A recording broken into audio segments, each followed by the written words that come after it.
ជ្រាបសួរលោកគ្រូក៏ដូចជាសួស្តីទៅកាន់មិត្តភក្តិទាំងអស់គ្នាខ្ញុំបានចន្ទរងក៏ដូចជាមិត្តភក្តិរបស់ខ្ញុំថ្ងៃនេះពួកខ្ញុំមកនិយាយអំពី6 system ដែលលោកគ្រូបានដាក់ឲ្យពួកយើងធ្វើអញ្ចឹង6 system នេះពួកខ្ញុំបានធ្វើវានៅលើGoogle Cloud ឬក៏ Cloud Shell ហ្នឹងបន្ទាប់មកខ្ញុំមាន Ubuntu ម៉ាស៊ីនមួយដែលមាន username ឈ្មោះចន្ទរងជាតិអញ្ចឹងអឺនៅពេលដែលយើងចង់ធ្វើទៅលើ6 system ទាំងអស់ហ្នឹងជាដំបូងខ្ញុំសូមធ្វើការ update ទៅលើ Ubuntu របស់ខ្ញុំមួយសិន អញ្ចឹងខ្ញុំបាន load comment តិចៗចូលមកក្នុង Node របស់ខ្ញុំហើយអញ្ចឹងងាយស្រួលឲ្យខ្ញុំក្នុងការcopy ហើយ paste ចូលទៅក្នុង Ubuntu របស់ខ្ញុំយកតែម្ដងអញ្ចឹងទៅវាមានភាពងាយស្រួលហើយនិងឆាប់រហ័សអញ្ចឹងខ្ញុំធ្វើការ update ទៅលើ Ubuntu របស់ខ្ញុំនៅក្នុង Google Cloud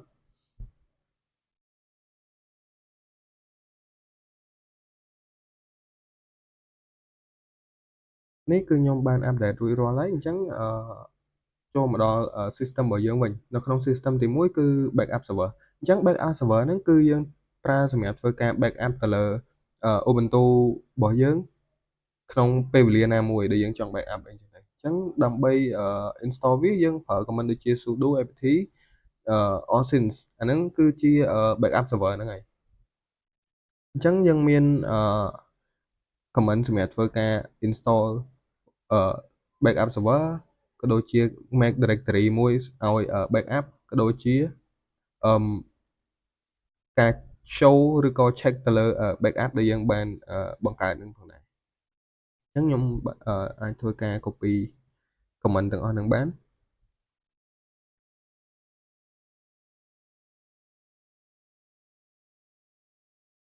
បន្ទាប់ពីយើងបាន install ទៅលើ backup server យើងបាន make directory ឲ្យវាហើយគឺយើងអាចប្រើប្រាស់ទៅលើ backup server ហ្នឹងបានហើយអញ្ចឹងជាដំបូងយើងអាចធ្វើការកែប្រែទៅលើពេលវេលាជាក់លាក់ណាមួយសម្រាប់ឲ្យវាធ្វើការ backup អញ្ចឹងអឺដំបូងខ្ញុំសូមធ្វើការ add ទៅលើពេលវេលាអញ្ចឹងខ្ញុំសូមប្រើទៅលើ Nano អញ្ចឹងខ្ញុំអាចជ្រើសរើសជម្រើសទី1ប្រើទៅលើ Nano Note អញ្ចឹងខ្ញុំអាចប្រើពេលវេលានេះទៅគឺមានន័យថា02ហ្នឹងមានន័យថាឲ្យតាម៉ោង2ដឹងតែវា backup automatically យកមកអញ្ចឹងខ្ញុំ copy ហើយខ្ញុំ paste វាក្នុងហ្នឹងហើយខ្ញុំ save អញ្ចឹងមានន័យថានៅពេលដែលដល់ម៉ោង2ភ្លាមគឺវានឹងធ្វើការ backup file ឲ្យយើងទុកនៅក្នុងកន្លែង backup etc ហ្នឹងតែម្ដងអញ្ចឹងយើងអាចចូលទៅមើលបាន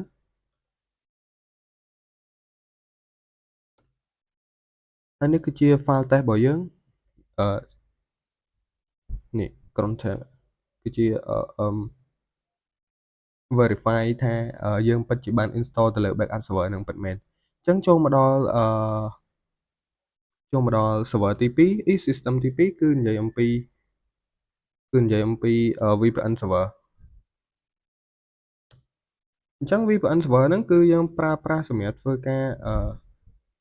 ប្រើប្រាស់ទៅលើ VPN ដែលយើងប្រើប្រាស់ VPN ហ្នឹងសម្រាប់ធ្វើការគ្រប់គ្រងទៅលើ network របស់យើងឬក៏បណ្ដុំអ្វីមួយដែលយើងចង់ប្រើប្រាស់អញ្ចឹងនេះគឺជា command សម្រាប់ធ្វើការinstall ទៅលើ OpenVPN ក៏ដូចជាការ config ទៅលើ OpenVPN ផងដែរអញ្ចឹងខ្ញុំធ្វើការ install ទៅលើ OpenVPN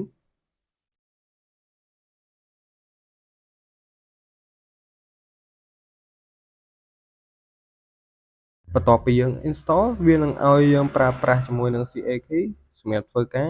គ្រប់គ្រងឬក៏ config ទៅលើ OpenVPN អញ្ចឹងខ្ញុំសូមប្រើប្រាស់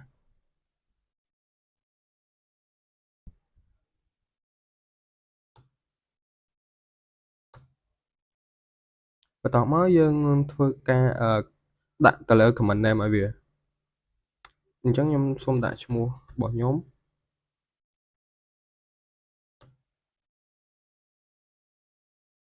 បន្ទាប់មកវានឹងធ្វើការឲ្យយើងដាក់ទៅលើ request detail អញ្ចឹងបើសិនជាយើង type word yes វានឹងធ្វើការ continue អញ្ចឹងខ្ញុំសូមវាយពាក្យ yes ដើម្បីធ្វើការ continue នោះយើងនឹងអាចចូលប្រើប្រាស់ទៅលើ OpenVPN បានហើយហើយអញ្ចឹងមានន័យថាយើងបាន install ក៏ដូចជា config ទៅលើ OpenVPN នឹងបានរួចជាស្រេចអញ្ចឹងសម្រាប់ចំណុចរបស់ខ្ញុំគឺមានតែប៉ុណ្្នឹងឯងចូលទៅដល់ចំណុចបន្ទាប់គឺនិយាយអំពី terminal server ជំរាបសួរលោកគ្រូថ្ងៃនេះខ្ញុំមកនិយាយពីចំណុចទី3ដែលហៅថា terminal server ឬក៏ SH server SH server គឺជាផ្លូវមួយដែលយើងអាច connect ទៅកាន់ computer មួយទៀតពេលដែលភាគច្រើនគឺជា server ហ្នឹងដោយប្រើ internal remotely តែម្ដង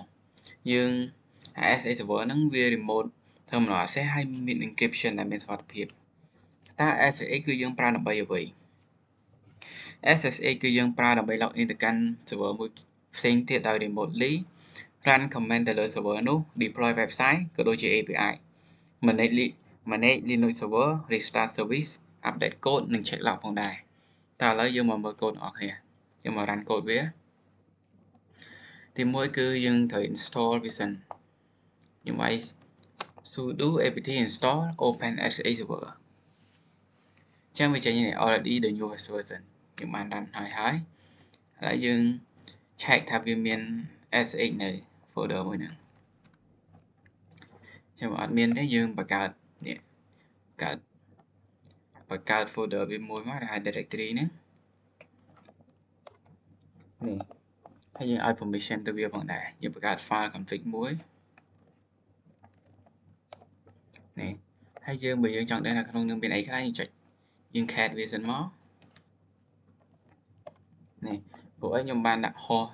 សម្បាប់ហើយអញ្ចឹងវាចេញមកស្រាប់អញ្ចឹងបើយើងចង់ដាក់ក្នុងនេះយើងប្រើគ្រាន់តែចុច nano SH config ហ្នឹងមកវាយើងចូលដល់ក្នុងហ្នឹងហើយយើងដាក់ host របស់យើងមក user ក៏ដូចជា port បន្ទាប់មកយើងចុច control O enter ក៏ដូចជា control X ដើម្បីចេញទៅវិញដើម្បីតេស្តយើងត្រូវប្រើ SSH ហើយដាក់ username ដែលយើងបានដាក់នឹងមក SSH Samba payment នេះអញ្ចឹងវាសួររក password របស់យើងហើយបន្ទាប់ពីបាន password ហើយយើង pass ទៅយើងបើ enter ទៅវាចូលក្នុង server សັບតែម្ដងនេះអញ្ចឹងយើង login បានហើយចាឥឡូវយើងចូលចំណុចទី4ដែលហៅថា load balancing web server nginx តោះចុះnginx load balancer គឺយើងប្រើដើម្បីប្រើឲ្យវានៅពីមុខ application server របស់យើងហ្នឹងហើយ nginx នេះដើម្បីសម្រាប់ចិត្តថា server មួយណាដើម្បី handle request មួយណាហើយយើងប្រើ nginx ដើម្បីអ្វីយើងប្រើវាដើម្បីទទួលបាន faster response time ដើម្បី server យើងលឿនជាងមុនកុំឲ្យ crash អាចទទួលបាន user ផ្សេងអាចទទួលបាន user ថ្មីច្រើនក៏ដូចជា high availability ប្រសិនបើ server មួយខូចអញ្ចឹងមាន server ផ្សេងទៀតដែលអាចប្រើប្រាស់បានហើយហ្នឹងក៏ដូចជា user ផងដែរពេល user មកកាន់ server តែមួយអញ្ចឹងទៅវាធ្វើឲ្យវា slow ក៏ដូចជា crash អញ្ចឹងnginx ហ្នឹងវាឲ្យ user ហ្នឹងទៅ server ផ្សេងកុំឲ្យនៅកន្លែងតែមួយចាឥឡូវមកយើងមកមើលកូដរបស់គ្នាទី1យើងត្រូវ sudo apt install nginx សិន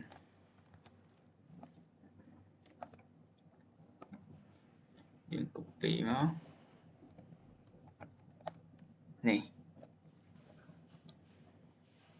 អញ្ចឹងយើងបាន version ថ្មីហើយយើង edit config របស់វានេះយើងដាក់ sudo nano ហើយយើងដាក់upstream backend ហ្នឹងក៏ដូចជា server នៅក្នុង HTTP របស់វាហ្នឹងយើង copy ពួកនេះមកដាក់ចូល HTTP មកហើយចុច control O ដើម្បី save ចុច enter ហើយចុច control X ដើម្បីចេញមកវិញហើយឥឡូវដើម្បីតេស្តវាយើងវាយ sudo nginx t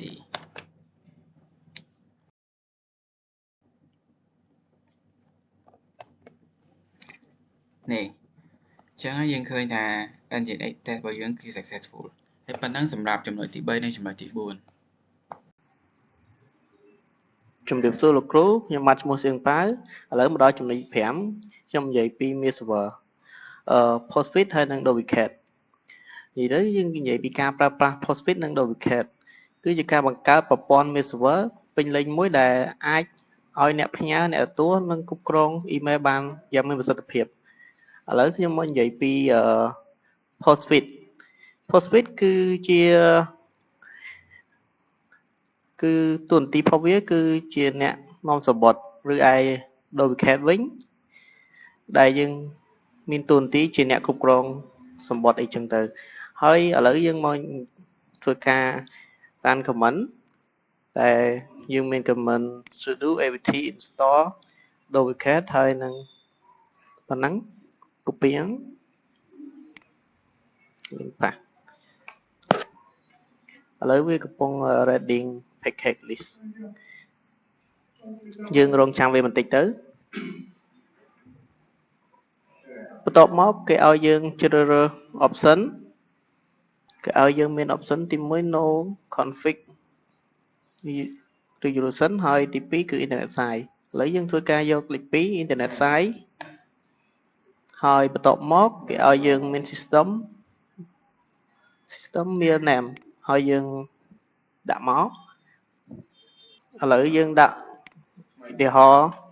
sample.com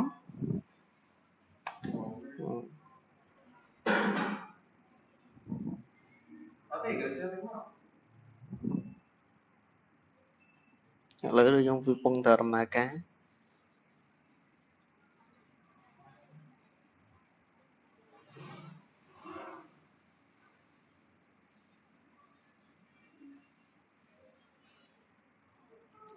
ហើយមកដល់ចំណុចនេះ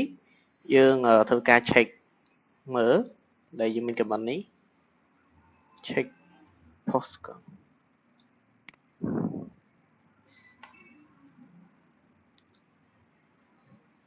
ឥឡូវយើងធ្វើការ check រួចហើយបន្ទាប់មកយើង edit duplicate យើងមាន comment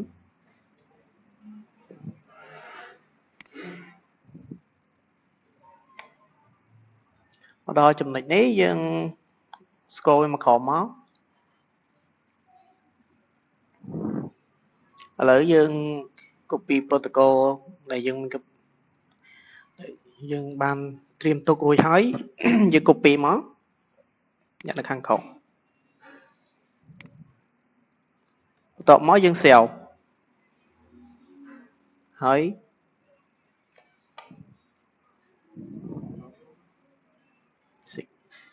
បន្ទាប់មកយើងបាននេះវារួចហើយយើងធ្វើការ restart ម្ដង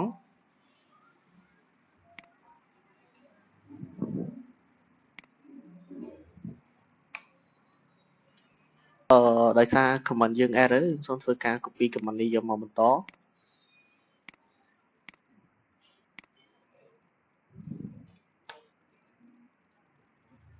នេះឥឡូវយើងបាន restart វារួចអស់ហើយឥឡូវយើងមកដល់ចំណុចទី6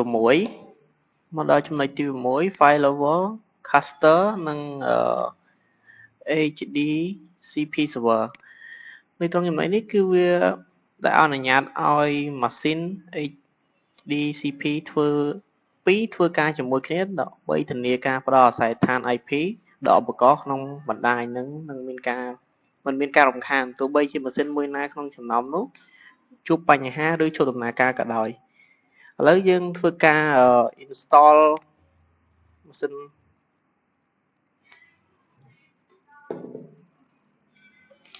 មួយធ្វើការយកមកតេស្តយើងមាន comment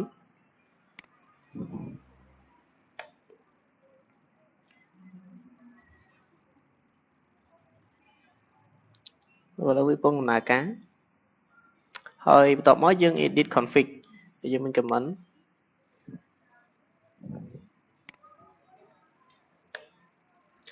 ឥឡូវមកដល់ចំណុចនេះយើង scroll មកក្រោមហើយយើងមើល primary របស់វាដើម្បីយក file level beer នេះយកមកដាក់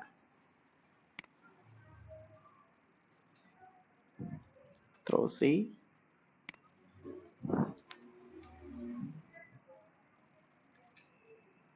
ឥឡូវយើង save ចាក់ចេញឥឡូវយើងបានធ្វើការ primary របស់វាហើយគេឲ្យយើងប្រើ command restart ម្ដងហើយយើងធ្វើការ restart វាអូ error ឥឡូវខ្ញុំធ្វើការ command នេះវាអត់ដើរទេធ្វើការដូរ command មួយអូខេហើយយើងប្រើ command មួយនេះសម្រាប់ដាក់ប្រើ service មួយទៀត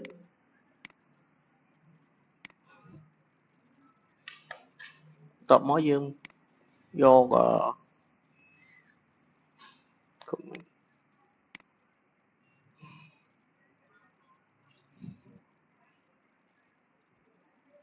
ត្រូវ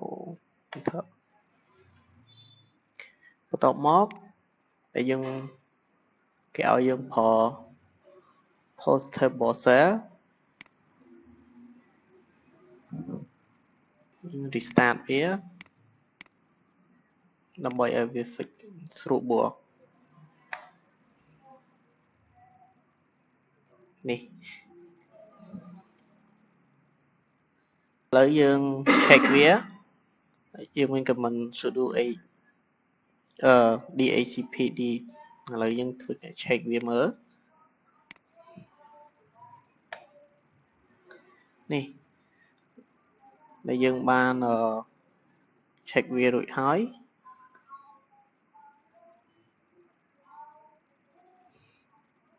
ឥឡូវដែលយើងធ្វើបានរួចហើយការងារនេះក៏មានតែប៉ុណ្ណេះហើយក៏សូមអរគុណនិងជម្រាបលាលោកគ្រូ